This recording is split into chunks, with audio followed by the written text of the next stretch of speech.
Hello, everyone. Welcome to this broadcast by Liberation Scotland. It's headed Liberation Explains because we've a lot to tell you about. Well, why do we need a liberation movement? A liberation movement is always and only a response by a people who reject their nation's colonization. What's colonization? Well, let's start with what it's not. It's not a grievance. It's not a feeling of injustice or that we're treated just like a colony. Whether a nation is colonized isn't a matter of opinion, yours, mine, or any political figure or commentators. It's a matter of fact, of international law. A colony is a nation captured and exploited by a larger state or nation to the benefit of the colonizer and the detriment of the colonized. In the language of the United Nations, it is a non-self-governing territory and a people subject to a foreign sovereignty. And that is the true position of Scotland within the so-called United Kingdom of Great Britain.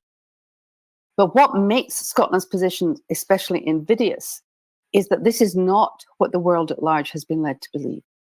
The vast majority of Scots have no idea that this is our situation, and our Scottish political establishment mostly rejects the whole idea. Scotland is a colony. Don't be ridiculous. Why? Because today Scotland's place in the UK and our rights as a nation are defined by a narrative produced by the Anglo-British state, that Scotland entered the Union as a voluntary partner, not as a dependency. In other words, we willingly partnered with England to co-create a new state, now called the United Kingdom of Great Britain. That narrative was produced for the purposes of self-justification and international propaganda. But so long as it continues to be accepted internationally and at home, it imprisons Scotland in the Union and denies us any right to restoration or restitution. It means that although we retain the right to self-determination, the right to change our minds and withdraw from the state we supposedly helped to establish, the rights of that state, such as the right to stability and security, are greater in international law than our right to dismantle it. In these circumstances, Scotland's withdrawal would have to be a matter of agreement and negotiation between the partner nations. A Scotland that failed to acknowledge the rights of the state it had created or failed to obtain its agreement to dissolve the Union would be unlikely to obtain the international recognition essential for any independent nation state. So there's much more involved than getting a referendum and saying, "See you later, England." In fact, independence begins to look like a near impossibility. But these are not our true circumstances. Scotland is not and never has been a partner nation. We entered a union based on the documented threat of invasion and the bribery or incarceration of our Scottish MPs. We entered the union based on an unconstitutional manoeuvre by the English state to recognise the authority of the Scottish Parliament and monarch to act in opposition to the clearly expressed will of the Scottish majority, when that majority was and is the sovereign authority in Scotland. And this is expressly enshrined in Scots law by the Claim of Right Act of 1889. The state described in the partnership agreement we call the Treaty and Acts of Union, the one we were threatened, bribed, and coerced into joining, has never come into existence. The one we were co-opted into instead, where English crown rights, English feudal class-based constitutional traditions, English laws, language, and culture have replaced our own, and even our own history has been suppressed and rewritten, is authorised by no treaty, no act of ratification, no agreement at all. Scotland is not a partner, but a dependency, a colony, wrongfully annexed, wrongfully exploited, and wrongfully controlled. And that means that we're not talking about the rights of a state created by two partners, but instead about the rights of an English state, control a nation in every respect without the benefit of any authority or agreement, and contrary to international law and obligations to which the so-called United Kingdom of Great Britain is signatory, versus the rights of the annexed nation of Scotland. Now the balance of rights and obligations changes in international law. The stability of the state of England with its colonised nations is balanced against the wrongful annexation of Scotland, the broken treaty, the plundering of Scotland's territorial resources, and the right of the nation of Scotland to restoration, self-determination, and control of our own resources. This is why Scotland must have a liberation movement, and why Liberation Scotland has 4 urgent tasks before it. To set the truth before the international community and shift the present international understanding of the true balance of rights and obligations. To pursue reparations for the wrongs done to this nation and the resources stolen by a foreign crown.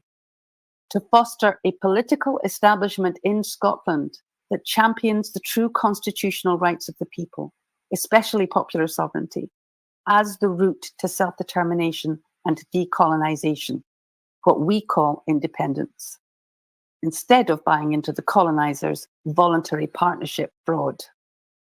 There's no escape possible if you're a voluntary prisoner.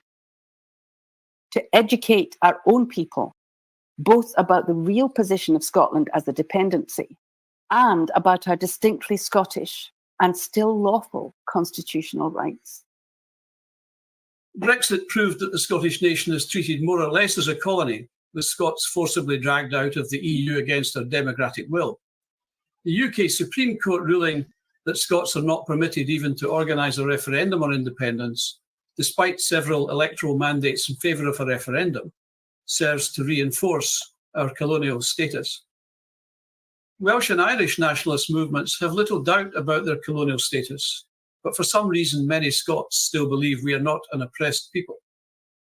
This is despite half the Scottish population living in or close to poverty in what is a resource-rich nation.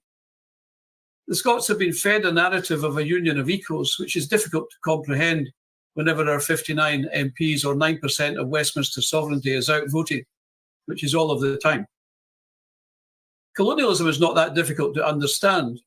Colonialism is first and foremost economic plunder. Everything is taken from the country cheaply: oil and gas, energy, aggregates, food, whiskey, with goods sold back to the native population at higher cost.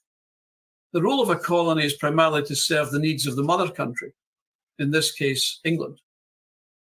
Colonialism involves external political control and is always a cooperative venture with native elites.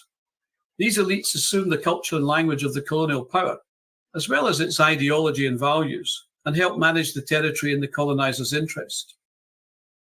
Another aspect of colonialism is settler occupation from the mother country.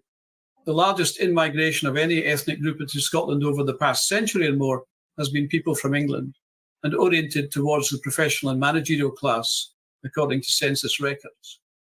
All the best jobs in Scotland are and have historically been advertised mainly in the London press, and the only linguistic requirement in Scotland is the English language. Scotland has also been subject to population displacement, initially through genocide and clearances after the mid-1700s. This was followed by over a century of state-sponsored transportation and emigration of Scots to England's overseas colonies. The Scottish Army is deployed in some 150 imperial armed conflicts. The result was a loss of around 4 million Scots, one of the largest losses of population in Europe for a country of our size and population. Another feature of colonialism is cultural assimilation.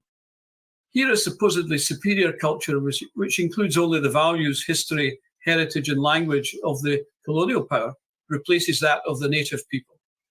In a colonial environment, it is only the values of the colonizer that are sovereign. The colonized nation is effectively out of the game internationally and in terms of history. An Anglophone unionist cultural hegemony, which includes native elites, controls the territory in the colonizer's interest. Cultural assimilation leads to institutionalized socio-linguistic prejudice, inequality, and development of what we know as internalized racism within the minds of an oppressed people.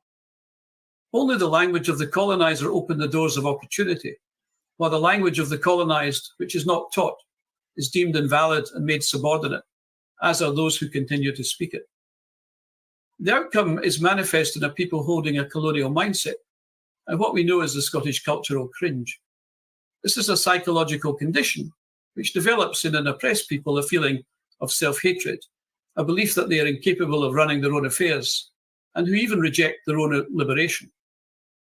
Colonialism is therefore mainly about economic and political exploitation, but it also involves cultural control mechanisms. The exploitation of a people and the land by another culture leaves the nation and its people underdeveloped and marginalised, which continues to be the reality in Scotland today. There are only two main protagonists in post-colonial theory, that is, the coloniser and the colonised. This reality is somewhat obscured in that colonised elites also become colonialists through adopting the coloniser's ideology and values and end up oppressing their own people.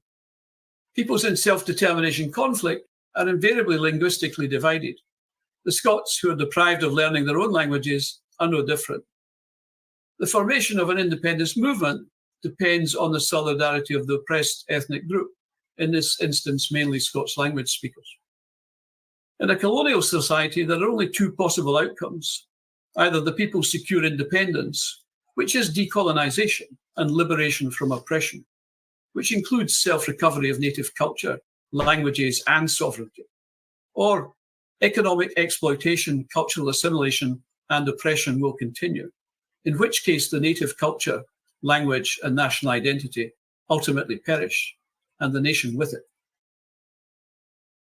So you may be watching this and saying to yourself, surely liberation can do everything that Sara and Alf have outlined.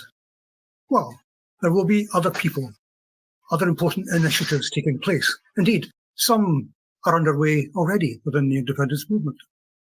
Scotland's liberation and achievement of self-determination requires a bringing together a broad gathering of society, civic and civil, democratically elected reps, people's assemblies and conventions.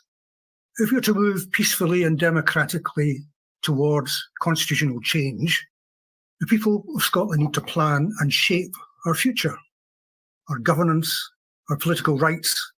We need to decide on the form of democracy we want to introduce in an independent Scotland. We must be able to do this free from Westminster's interference, be it political, legal, corporate, military, media, and free from the colonial controls and mechanisms which are slowly destroying our nation. We need to move forward by enacting the sovereignty of the people. And thanks to the work of Salvo and Liberation to date, there's a growing understanding within Scotland of our constitutional rights under Scots law and under international law. But this understanding needs to be greater and needs to take hold in and across all the communities of this our wonderful realm. Also, internationally, there needs to be a greater understanding of and a tangible support for our constitutional status. That is our right to self-determination under our own constitution and international law. Restoration of popular sovereignty in real terms for Scotland is now a matter of international law, and it's likely to draw considerable international support politically with a well-planned diplomatic and media campaign. International recognition and support of Scotland's status will help reset the political climate domestically. Domestically, as outlined by Alf, it's important to overcome our current difficulties and prepare sound policies and plans for Scotland's future. These plans must be driven and shaped by the people, by our communities, and not by elements of the establishment, the elite, or politically preferred advisors. We need to start on these now and not wait for our elected politicians. We need to inform them, and they need to listen, and they need to act.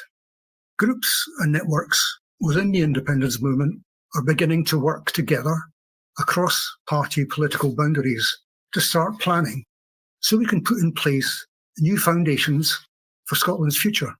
These groups and communities need to be able to draw from the best of the expertise and knowledge that exists across Scotland.